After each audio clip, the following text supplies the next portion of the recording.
Okay, so in the last class, we were basically discussing the types of immunity and we talked about the two major broad categories, which are the active immunity and the passive immunity.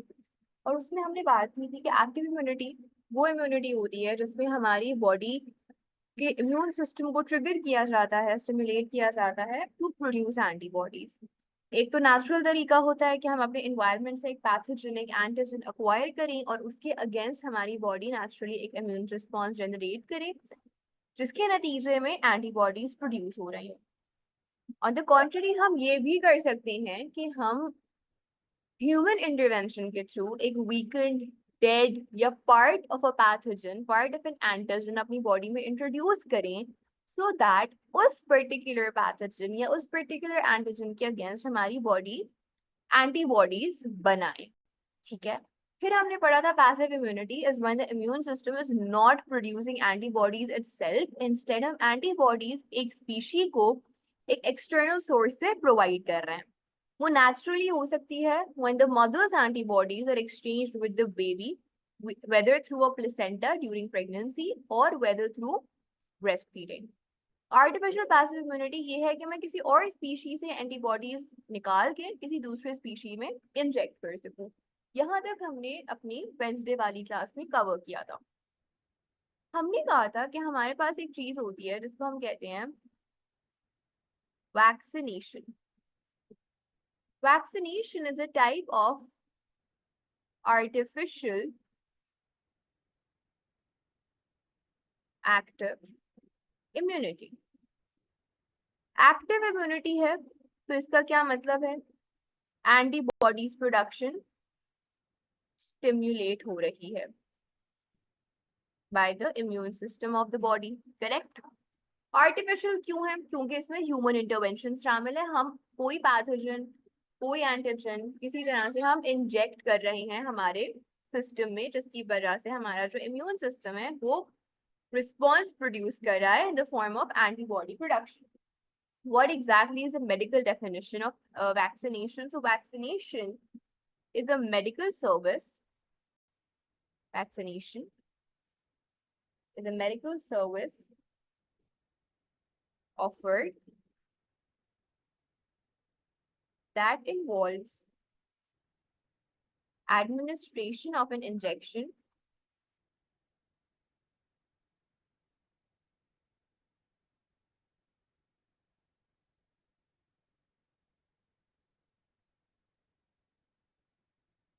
containing antigen. Antigen या part of N antigen होगा तभी हमारे पास क्या होगा? हमारे पास एक immune response generate होगा और एंटीबॉडीज प्रोड्यूस होंगी। तो हमारे पास इंजेक्शन कंटेनिंग एंटीजन का मकसद ही ये है to achieve artificial active immunity. ठीक है, ये हमारे पास बेसिकली वैक्सीनेशन है, एक मेडिकल सर्विस जिसमें हम एक इंजेक्शन जिसके अंदर एक एंटीजन प्रेजेंट होता है वो इंजेक्ट करते हैं। ऑब्वियसली एडमिनिस्ट्रेड होता है अंडर मेडिकल प्रोफेशनल्स, वो एडमिनिस्टर कर रहे होते हैं। ऐसे ही नेग्लिजेंस में हम कभी भी वैक्सीनेशन नहीं लगाते। A medical professional is advised to insert this injection which contains an antigen to produce और to achieve artificial active immunity. अब ये एंटीजन में जबरदस्ती कोई उठाकर कोई भी पैथोजन डाल दूं अपनी बॉडी में तो एंटीबॉडीज प्रोड्यूस हो रही है, लेकिन मैं बीमार पड़ रही हूँ, मुझे डिजीज हो रही है, मुझे कोई लाइफ थ्रेटनिंग डिजीज हो सकती है, मुझे कॉलेरा हो सकता है, मुझे चिकन पॉक्स हो सकता है, मुझे मीजल्स हो सकते हैं, मुझे टीबी हो सकता है। मैं कोई भी पैथोजन डाल दूं उठाकर इस वजह से कि मुझे एंटीबॉडीज बनानी है, लेकिन उसके नुकसान ये हो जाए कि मैं बीमार पड़ जाऊं, मुझे कोई जानलेवा बीमारी हो जाए, तो ये तो बेवकूफ़ी है सरासर कि एंटीबॉडीज प्रोड्यूस करने के चक्कर में मैं अपने आप को तकलीफ में या खतरे में डाल। तो हम इस तरह से तो नहीं करते। हमारा जो एंटीजन होता है वो 3 तरह का या 4 तरह का हो सकता है। What are the types of antigen that we are producing? Different types की वैक्सीनेशन होती है जिसमें डिफरेंट तरीके से हम पैथोजन डाल रहे होते हैं। डिफरेंट डिफरेंट तरीके होते हैं पैथोजन को बॉडी में इंट्रोड्यूस करने के लिए। हम डालें किल्ड होल सेल पैथोजन। अजीब सा नाम लग रहा है कि भाई ये किल्ड होल सेल पैथोजेंस क्या है? बहुत सिंपल है, एक डेड पैथोजन पूरा का पूरा मैंने डाल दिया। एक पैथोजन मैंने लिया उसको डेड कर दिया ताकि वो मर जाए, तो उसका कोई भी मेटाबॉलिक एक्टिविटी ना हो, एक पैथोजन की मेटाबॉलिक एक्टिविटी होगी नहीं, तो वो ऑब्वियसली उसका जो भी इफेक्ट है डिजीज कॉज करने का, वो इफेक्ट वो प्रोड्यूस ही नहीं कर पाएगा क्योंकि वो मरा हुआ होगा। तो किल्ड होल सेल पैथोजन का मतलब है कि मैं पूरा का पूरा पैथोजन इंट्रोड्यूस कर रही हूँ, और वो पूरा का पूरा पैथोजन किस तरह का है, किस नौयत का है, वो किल्ड या डेड पैथोजन है। तो एक हमारे पास पॉसिबिलिटी है कि अगर मैं कोई इंजेक्शन वैक्सीनेशन का डाल रही हूँ, इंसर्ट कर रही हूँ, तो उसके अंदर जो पैथोजन है, जो एंटीजन है, वो मेरे पास किल्ड होल सेल फॉर्म में हो। दूसरा तरीका मैंने लास्ट क्लास में भी बताया था कि हमारे पास लाइव वैक्सीन होती हैं। अच्छा, आप कहोगे लाइव वैक्सीन तो नहीं बताया, तो लाइव वैक्सीन का मतलब तो ये है कि मेरे पास लिविंग माइक्रो ऑर्गेनिज्म होगा या लिविंग पैथोजन होगा। तो अभी मैंने बोला कि अगर मैं कोई लिविंग पैथोजन डाल दूं और उसके लिए मैं एंटीबॉडी से प्रोड्यूस करवा दूं, लेकिन वो लिविंग पैथोजन जाकर कोई डिजीज कॉज कर दे, मुझे कोई लाइफ थ्रेटनिंग डिजीज मुझे हो जाए, तो ये तो मैं बहुत बड़ी कॉस्ट पर एक बहुत छोटा बेनिफिट हासिल कर रही हूँ ना। So it is not favourable for me. So obviously when we are adding a live pathogen, we're adding a live antigen, we are not adding a living pathogen which has the ability to cause a disease। यानी मैं एक pathogen उठाऊंगी जिसका मुझे पता है कि अगर तो ये मेरे सिस्टम में चला गया तो ये मुझे एक डिजीज कॉज करेगा, मैं उसको वीकन कर दूंगी, मैं उसको अटेनुएट कर दूंगी, यानी मैं उससे उसकी डिजीज कॉजिंग एबिलिटी छीन लूंगी। हमारे पास जो पैथोजेंस होते हैं वो बेसिकली अपने मेटाबॉलिक प्रोसेसेस के थ्रू अपने कुछ वो टॉक्सिन्स रिलीज करते हैं, वो अपनी क्या कहते हैं ग्रोथ और वो रिप्रोडक्शन करवाते हैं हमारे सिस्टम में, हमारा मेटाबॉलिक सिस्टम हाईजैक कर लेते हैं, इस वजह से हमारी वो डिजीज कॉज करते हैं। अगर मैं उनकी उस एबिलिटी को, उस पावर को, उस एनर्जी को जो वो हमारे बॉडी में आकर उधम मचा रहे होता है, उसको मैं उनसे छीन लूं, सो ऑब्वियसली वो इतने ताकतवर होंगे ही नहीं कि वो मुझे डिजीज कॉज कर सकें। So if I weaken their disease causing ability or I attenuate them, those pathogens will enter my bloodstream, will enter my body. My immune system would recognize them as a foreign particle, as a foreign antigen, and it would trigger an immune response and it would then produce antibodies। लेकिन क्योंकि मैंने एक weakened pathogen डाला है, वो pathogen मुझे disease cause नहीं करेगा, इंस्टेड एक फायदा ही फायदा मुझे पहुंचाएगा कि मेरे पास अगर खुदा ना खास्ता कभी वही पैथोजन एक्टिव फॉर्म में एंटर कर जाता है बॉडी में, तो मेरी एंटीबॉडीज पहले से ही बनी हुई होंगी उसको डिफेंड करने के लिए। समझ आ रहा है? Anything that you want to ask? What do you mean inactive pathogen? आप कह रहे हो कि लाइव वैक्सीन में हम इनएक्टिव पैथोजन डालते हैं, ये कह रहे हो? इनएक्टिव नहीं कहेंगे, हम कहेंगे वीकेंड या attenuated pathogen. Inactive is not the right word, क्योंकि इनएक्टिव कह सकते हैं लेकिन वो बायोलॉजी के लिटरेचर में या बायोलॉजिकल लैंग्वेज में सूट नहीं करेगा। So the word that we use is it is weakened. Yes, weakened and attenuated pathogen is not likely to cause a disease। Not likely, मैं नहीं कह रही कि हमेशा डिजीज कॉज नहीं करता, कभी कभार कर भी देता है, कभी कभार वो मौके पे चौका मार देता है, वो कहते हैं तुम लोग अपने आप को बहुत अक्लमंद समझ रहे हो। हम एंटीबॉडीज बना रहे हैं, ऑब्वियसली जब हम एंटीबॉडीज बना रहे हैं और हम मेमोरी सेल्स ही बना रहे हैं, क्योंकि ऑब्वियसली जब इम्यून रिस्पॉन्स होगा प्रोड्यूस, तो हमारे पास इम्यून रिस्पॉन्स में क्या होता है, हमारा जो ह्यूमोरल इम्यून रिस्पॉन्स होता है, एंटीबॉडी मेडिएटेड रिस्पॉन्स, उसमें हमारे पास जो बी सेल्स हैं उनमें से कुछ प्लाज्मा सेल बनते हैं, कुछ भी मेमोरी सेल्स बनते हैं। तो प्लाज्मा सेल्स क्या करते हैं, प्लाज्मा सेल्स बेसिकली एंटीबॉडीज पहले से ही उस पैथोजन के लिए, थ्रू द वैक्सीन वाला पैथोजन, वो हमारे पास प्लाज्मा सेल जो प्रोड्यूस हुए हैं उस इम्यून रिस्पॉन्स के चक्कर में वो एंटीबॉडीज प्रोड्यूस कर देते हैं। तो अगर एक्टिव या हमारे पास डिजीज कॉजिंग पैथोजन वही वाला फिर से एंटर हो जाए, तो हमारे पास ऑलरेडी एंटीबॉडीज पहले से ही प्रोड्यूस हुई हुई है, राइट? तो हम एंटीबॉडीज प्रोड्यूस करवा रहे हैं और मेमोरी सेल भी ऑब्वियसली प्रोड्यूस हो रहे होंगे। तो मेमोरी सेल्स क्या कर रहे हैं, इम्यूनोलॉजिकल मेमोरी रिटेन कर रहे हैं, कि इंस्टेड के पूरा हमारे पास फैगोसाइटोसिस हो जो कि हमारा इनेट रिस्पॉन्स है, इनेट इम्यून रिस्पॉन्स, और फिर हमारे पास पूरा अडेप्टिव इम्यून रिस्पॉन्स हो, इंस्टेंट मेमोरी सेल्स फॉरन से उसको देखेंगे कि ओके फाइन, अभी have been introduced to this pathogen before, we recognise it, और वो एंटीबॉडीज जो उसके कॉम्प्लीमेंट्री उनको उसकी तरफ डायरेक्ट कर देंगे। ठीक है जैन, इज इट क्लियर या मैं फिर से रिपीट करूँ बात? गुड। तीसरा किस तरह का पैथोजन हम इंट्रोड्यूस करते हैं, माइक्रोबियल सब यूनिट वैक्सीन। माइक्रोबियल सब यूनिट वैक्सीन।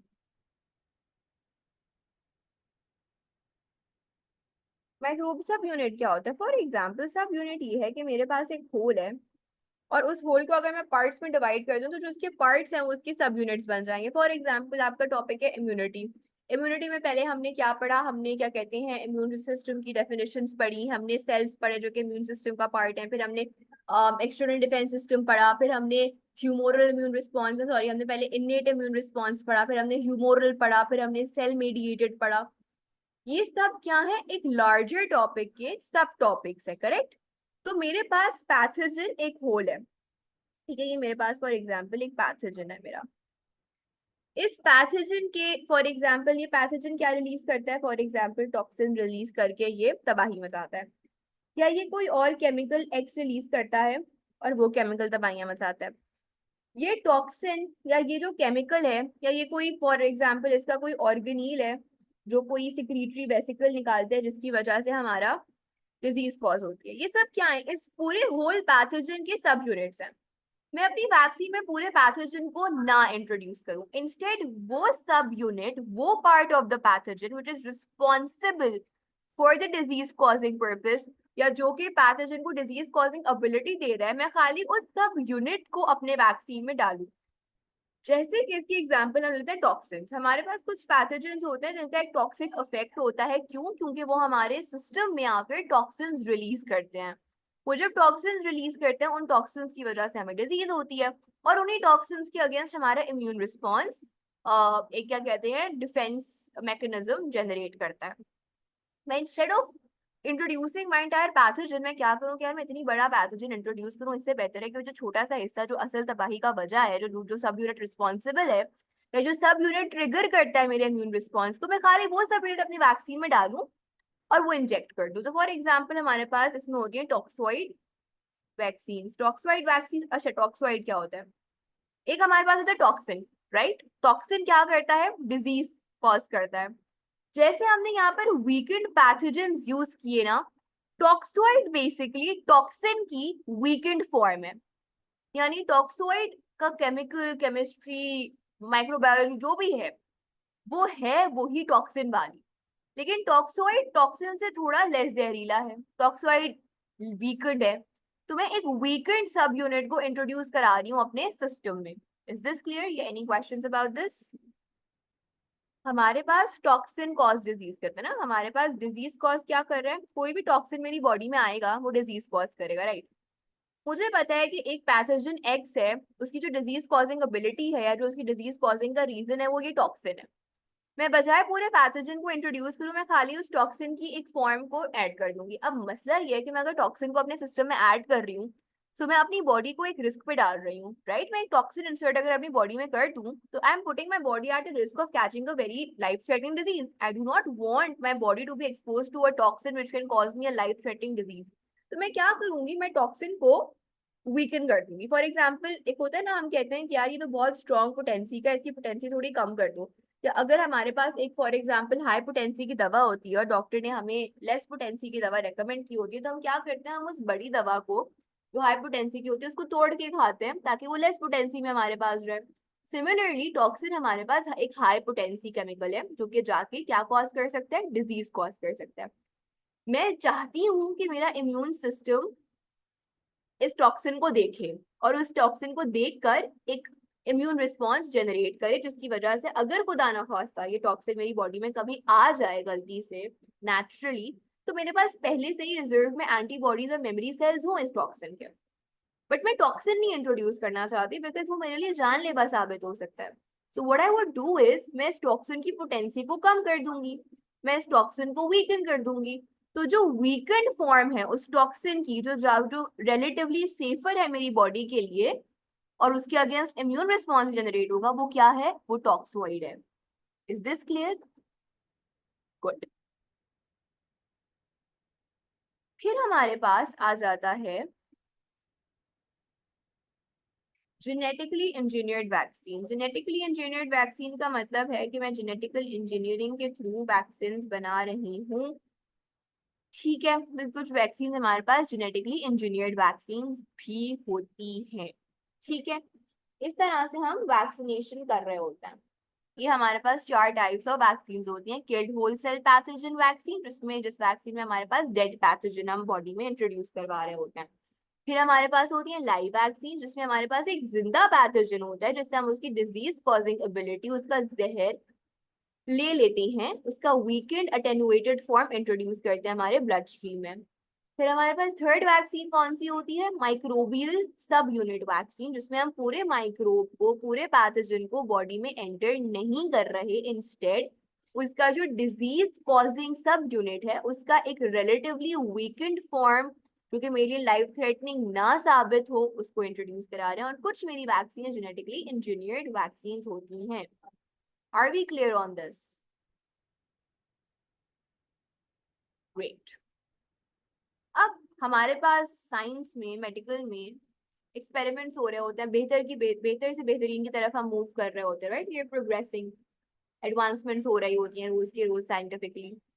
तो हमारे पास बहुत सारी डिजीजेस भी आ रही होती हैं म्यूटेशंस की वजह से, एनवायरमेंटल चेंजेस की वजह से, हैजार्डस कंडीशंस की वजह से हमारे पास नई नई बीमारियां भी आ रही होती हैं। केस इन पॉइंट 2020 में कोविड आया था, राइट? पूरी दुनिया में उसने तहलका मचा लिया था और उसके ऊपर बहुत रिसर्च हुई थी। और फिर जाके 1-1.5 साल बाद we had a vaccine introduced for it, right? तो हमारे पास नई नई डिजीजेस आ रही होती हैं, ऑलरेडी एग्जिस्टिंग डिजीजेस, ये जो डिजीज कॉजिंग एजेंट्स होते हैं, पैथोजेंस होते हैं, उनमें वेरिएशंस आ जाती हैं, उनमें म्यूटेशंस हो जाती हैं, जिसकी वजह से ऑलरेडी एग्जिस्टिंग वैक्सीन इनइफेक्टिव हो जाती है। उससे भी ज्यादा ताकतवर वैक्सीन चाहिए होती है उस पैथोजन को डिफेंड करने के लिए। तो हमारे यहाँ कंटिन्यूसली वैक्सीन नए नए तरीकों से, बेहतर तरीकों से बन रही होती है। अब सवाल ये है कि जब भी कोई एक्सपेरिमेंट हो रहा होता है, कोई नई चीज हम बना रहे होते हैं लैब में, तो हमारे पास फेलियर्स भी होते हैं और सक्सेसेस भी होती हैं। तो द क्वेश्चन इज कि हमारे पास एक गुड वैक्सीन क्या है? कौन सी वैक्सीन ऐसी है कि अगर मैंने उसको बनाया तो मैं उसको मार्केट में इंट्रोड्यूस करा सकती हूँ? उस बेसिकली एक चीज होती है, अब बिजनेस के स्टूडेंट्स पढ़ते हैं, कॉस्ट बेनिफिट एनालिसिस। ये कॉमर्स के, साइकोलॉजी के स्टूडेंट्स में बहुत कॉमन वर्ड है, कॉस्ट बेनिफिट एनालिसिस। इसका मतलब क्या है? इसका बायोलॉजी से कोई ताल्लुक नहीं है, लेकिन मैं आपकी एक्सप्लेनेशन को स्ट्रॉन्ग करने के लिए एक्सप्लेन कर रही हूँ। मुझे एक बेनिफिट मिल रहा है, राइट? मुझे एक फायदा मिल रहा है, लेकिन वो कहते हैं ना, हर फायदे के साथ कोई ना कोई नुकसान होता है। तो अगर मैं ये बेनिफिट मुझे मिल रहा है, तो मैं उसकी क्या कॉस्ट पे कर रही हूँ? व्हाट फायदा am I getting, and by getting that फायदा व्हाट नुकसान एम आई बेयरिंग? तो हर बेनिफिट जो हमें मिल रहा होता है वो किसी कॉस्ट पे मिल रहा होता है। इसको क्या बुलाते हैं? Cost benefit analysis. So you see कि अगर आपको एक बेनिफिट मिल रहा है, तो उस बेनिफिट का वेट ज्यादा होना चाहिए, और जो कॉस्ट है, यानी जो नुकसान है, अब वो हमारे पास फाइनेंशियल कॉस्ट हो सकती है, वो हमारे पास हेल्थ, आपकी कहीं हेल्थ तो डैमेज नहीं हुई, हम कहते हैं ना, not at the cost of my physical health, not at the cost of my mental health. तो वो आपकी फिजिकल, इमोशनल, मेंटल हेल्थ भी हो सकती है। तो जो मेरा फायदा है, वो मुझे किस कॉस्ट या किस नुकसान में मिल रहा है। तो आइडियल सिनेरियो क्या होता है, और आप अपनी लाइफ में भी जो डिसीजंस लेते हो वो इसी एनालिसिस की बेसिस पे लेते हो कि मुझे फायदा ज्यादा है, प्रोज ज्यादा है या कॉन्स ज्यादा है, ठीक है? सो बेसिकली गुड वैक्सीन ऐसी होनी चाहिए जो ज्यादा बेनिफिट्स प्रोवाइड कर रही हो, ठीक है? यानी क्या क्या क्वालिटीज होती हैं गुड वैक्सीनेशन, एक गुड वैक्सीन की? लो टॉक्सिसिटी, यानी कोई टॉक्सिक इफेक्ट ना हो, कम से कम साइड इफेक्ट्स हो। रिमेम्बर, जब आपने तो खैर कोविड की वैक्सीन नहीं लगवाया, आपने मुझे बताया था, बट अक्सर आपने सुना तो होगा from the people around you who would have gotten the Covid vaccine, कि कुछ साइड इफेक्ट्स होंगे, चक्कर आएंगे, बुखार चढ़ेगा, अक्सर अगर बच्चों को भी घर में वैक्सीन लगती है तो डॉक्टर ये कहकर भेजता है कि देखिए अभी वैक्सीन मैंने लगाई है तो 1 दिन या 2 दिन तक बुखार आएगा, वो नॉर्मल है। क्यों? वैक्सीन का साइड इफेक्ट, ऑब्वियसली एक ह्यूमन इंटरवेंशन है, आर्टिफिशियल चीज हम इंट्रोड्यूस करा रहे हैं, तो कोई ना कोई साइड इफेक्ट आएगा। सो लो टॉक्सिसिटी, कम से कम बॉडी को नुकसान हो, कम से कम बॉडी खतरे में हो, कम से कम आपका टॉक्सिक इन्वायरमेंट से एक्सपोज हो हमारी बॉडी। ये पॉइंट समझ आ गया कि लो टॉक्सिसिटी क्यों होनी चाहिए एक अच्छी वैक्सीन में? क्योंकि वैक्सीन लगवा के अगर हमें नुकसान मिल रहा है, हमें बीमार हो रहे हैं, तो what is the point, right? Is this clear? Good. Now दूसरा क्या होना चाहिए? दूसरा ये होना चाहिए कि हमारे पास, अच्छा, हमारी बॉडी में बहुत डिफरेंट टाइप्स के इम्यून रिस्पॉन्सेज होते हैं ना। हमारे पास वैक्सीन हम क्यों लगा रहे हैं? वैक्सीन हमारे पास कौन सी इम्यूनिटी बिल्ड कर रही है? Artificial active immunity.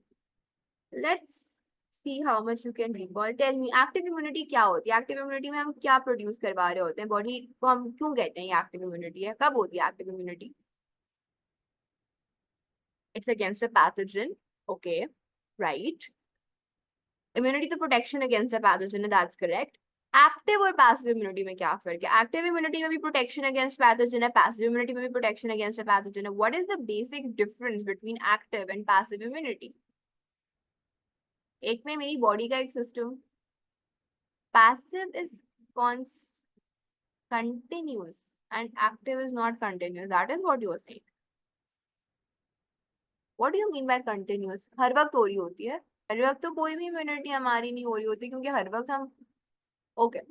एक्टिव का मतलब है मैंने अपने इम्यून रिस्पॉन्स को एक्टिवेट किया है to produce immunity, to produce antibodies.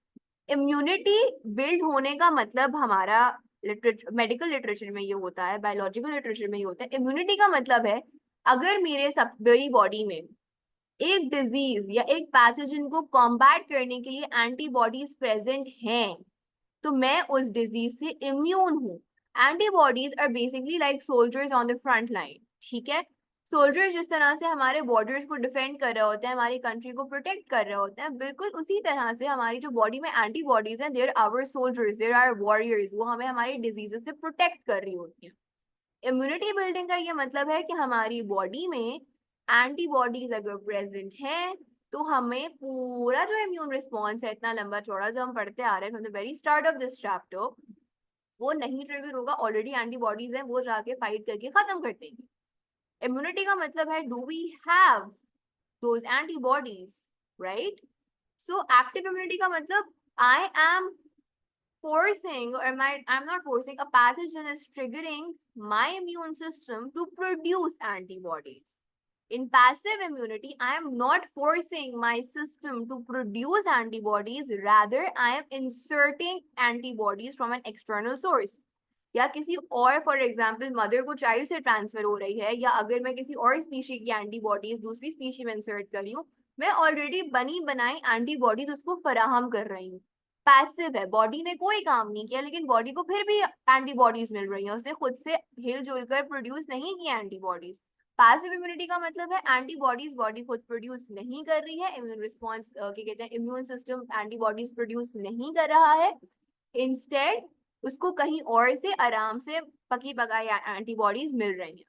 On the contrary, active immunity का मतलब है I am exposed to any form of a pathogen, be it an active pathogen, a live pathogen, a dead pathogen, a subunit of a pathogen, or something on those lines. अगर naturally मैं एक pathogen मेरी body में आ रहा है जिसकी वजह से मेरा immune response trigger हो रहा है और मैं antibodies produce कर रही हूँ, तो ये एक natural active immunity है जो हम सब की bodies experience करती हैं.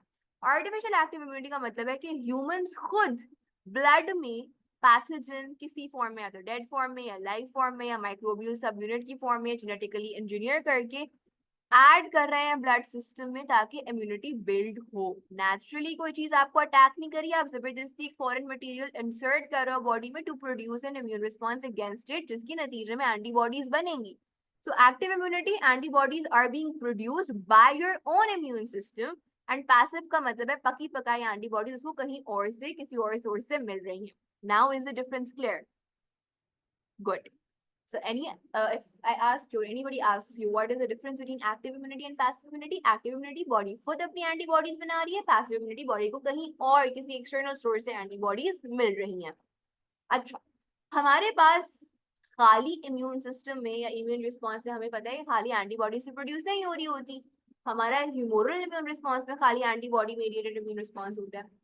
हमारे पास एक अच्छी वैक्सीन ऐसी वैक्सीन होगी जो खाली ह्यूमोरल इम्यून रिस्पॉन्स ना ट्रिगर करे, बल्कि ह्यूमोरल के साथ साथ वो सेल मेडिएटेड इम्यून रिस्पॉन्स भी ट्रिगर करे, यानी दोनों लेवल का अडेप्टिव इम्यून रिस्पॉन्स ट्रिगर हो हमारी वैक्सीन के इफेक्ट से.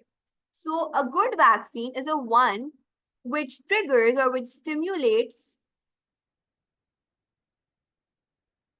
both humoral, which is your antibody mediated immune response, and cell mediated immune response. ठीक है, यानी पूरा फायदा मिले। अब दूसरा वर्ड है थर्मोस्टेबल। थर्मोस्टेबल का लिटरली मतलब ये है एक ऐसी चीज जो कि टेम्परेचर चेंजेस के वजह से खराब ना हो, स्टेबल रहे, थर्मोस्टेबल हो। आपने सुना होगा कुछ दवाएं ऐसी होती हैं, स्पेसिफिकली अगर आपके घर में कोई इंसुलिन का इंजेक्शन यूज करता है तो आपने देखा होगा कि वो फ्रिज में ही रखी जाती है। Some medicines require a certain temperature, और अगर वो उस टेम्परेचर पर नहीं रखी गई और रूम टेम्परेचर पे रख दी गई या हार्श टेम्परेचर पे रख दी गई तो वो खराब हो गई, राइट। सम आपकी जो वैक्सीन होती हैं they require a cold chain. Cold chain का मतलब ये कि मैं उनको एक कोल्ड एनवायरनमेंट में रखूँ, यानी मैं आइस बॉक्स में रखूँ, फ्रीजर में रखूँ, राइट। अब फॉर एग्जाम्पल मेरी वैक्सीन प्रोड्यूस हो ही फ्रांस में रही है, एक वैक्सीन एक्स है जो सिर्फ फ्रांस में मिलती है, लेकिन उसकी जरूरत ग्लोबली है, उसकी जरूरत मिडिल ईस्ट में भी है, एशिया में भी है, अमेरिका में भी है। अब उस वैक्सीन को ट्रैवल करना है फ्रांस से किसी दूसरे खित्ते में, किसी दूसरे कॉन्टिनेंट में, उसको अगर वो थर्मोस्टेबल होगी यानी उसकी बहुत ज्यादा टेम्परेचर रिक्वायरमेंट्स नहीं होगी, ये हमारे लिए अच्छा है, आसान है, क्योंकि जितनी ज्यादा उसकी टेम्परेचर रिक्वायरमेंट्स होंगी उतना मुश्किल होगा उसको एक जगह से दूसरी जगह ट्रांसफर करना। So a good vaccine is a vaccine which is thermostable, जो बहुत आसानी से टेम्परेचर चेंजेस की वजह से खराब ना हो, क्योंकि अगर खराब हो गई मेरी वैक्सीन तो मेरा पैसा, मेरी मेहनत, मेरा पर्पस सब जाया हो जाएगा। So it a good vaccine is a thermostable vaccine. Is that clear to you? Then another quality that a vaccine should have is it should be easy to produce and cheap। ये तो बहुत simple सा point है, grade 6 से जब भी हम advantages पढ़ रहे होते हैं किसी चीज के तो हम कहते हैं प्रोडक्शन आसान होनी चाहिए और चीप कॉस्ट हो, ताकि हमारा कम से कम पैसा लगे और हमें प्रॉफिट ज्यादा ज्यादा मिल रहा हो। फिर हमारे पास सब एक और अहम बात, must be effective in all age groups and ethnicities. मेरी जो वैक्सीन है वो हर एज के बंदे पर सेम पॉजिटिव इफेक्ट रखती हूँ। ऐसा नहीं है कि मैं बच्चों को लगाऊं तो बच्चों में तो इफेक्ट आ रहा है, लेकिन वही वैक्सीन मैं बड़ों में लगाऊं तो बड़ों में इफेक्ट जनरेट ही नहीं कर रही है, और मैं बड़ों में वो वैक्सीन लगाऊं तो सही इफेक्ट आ रहा है, लेकिन बच्चों में लगाऊं तो वैक्सीन का इफेक्ट नहीं आ रहा। तो एक अच्छी वैक्सीन वो है जिसका एक ऐसा स्पेक्ट्रम हो कि वो हर एज ग्रुप को टारगेट कर रही हो और हर एज ग्रुप में अपना इफेक्ट प्रोड्यूस कर रही हो, ठीक है।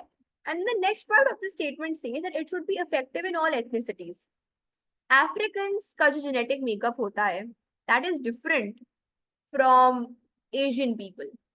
एशियंस का जो जेनेटिक मेकअप होता है that is different from European peoples को, या जो उनकी कॉकेशियन स्किन होती है, जो हमारे हम कहते हैं ना गोरे हैं, तो उनकी कॉकेशियन स्किन टाइप होती है, वो उनका ऑब्वियसली जो स्किन के सेल्स हैं, उनके जो मेलानोसाइट्स हैं, वो जिस तरह से हमारे जो स्किन कलर में वेरिएशंस आती हैं वो एथनिसिटीज की वजह से आती हैं। Why is it the people in west are white coloured, why is it the people in the African region they are black in color, and why is it that the people who are in the Asian, the Middle Eastern region, they are brown in color? ये हमारी ethnicities हैं, right?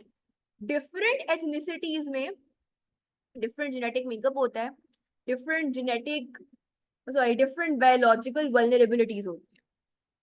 It is very much possible and it is what happens कि हमारे पास waste में जो first world countries हैं, क्योंकि उनकी जो इन्वायरमेंट है वो हमारी इन्वायरमेंट से कहीं ज्यादा प्रोग्रेसिव, क्लीन और बेटर है, तो उनके यहाँ जो हमारी गंदगी की वजह से बीमारियां होती है ना, for example water borne diseases जो होती है, जो गंदे नालों की वजह से या गंदे पानी की वजह से होती है, फॉर एग्जाम्पल कॉलेरा हो गया, या फॉर एग्जाम्पल डेंगू हो गया, या मलेरिया हो गया, या गंदे पानी गंदे नाले की वजह से होती है, ये प्रॉब्लम वेस्ट में नहीं होती।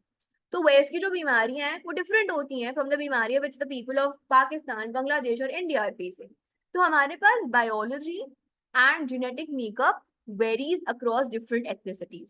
एक अच्छी वैक्सीन वो है जो एक अमेरिकन को मैं लगाऊं उस पे चल जाए, एक यूरोपियन को लगाऊं उस पे चल जाए, एक अफ्रीकन पे चलाऊं उस पे चल जाए, एक एशियन पे लगाऊं उस पे चल जाए। So a good vaccine should be effective in all age groups, हर उम्र के बंदे पे वो काम कर रही हो, और हर एथनिसिटी फॉर वो दुनिया के किसी कोने में भी रह रहा हो उस पर काम करे, तभी मेरा फायदा है। वरना क्या फायदा कि मैं एक ही, फॉर एग्जाम्पल अगर हम इसको एक इकोनॉमिक पॉइंट ऑफ व्यू से देखें और बायोलॉजिकल पॉइंट ऑफ व्यू से ना देखें, तो एक मुल्क है वो वैक्सीन बना रहा है, लेकिन वो खाली उसी मुल्क के लोगों को काम आ रही है, बाहर हम उसको बेच नहीं सकते और उसको हम एक्सपोर्ट नहीं कर सकते और अपना जीडीपी नहीं बढ़ा सकते। क्यों? क्योंकि वो बाकी मुल्क के लोगों पे असर ही नहीं करेंगी, तो इसमें तो हमारा नुकसान है। सो एक गुड वैक्सीन हर एथनिसिटी और हर एज ग्रुप पे काम करनी चाहिए। Is that clear?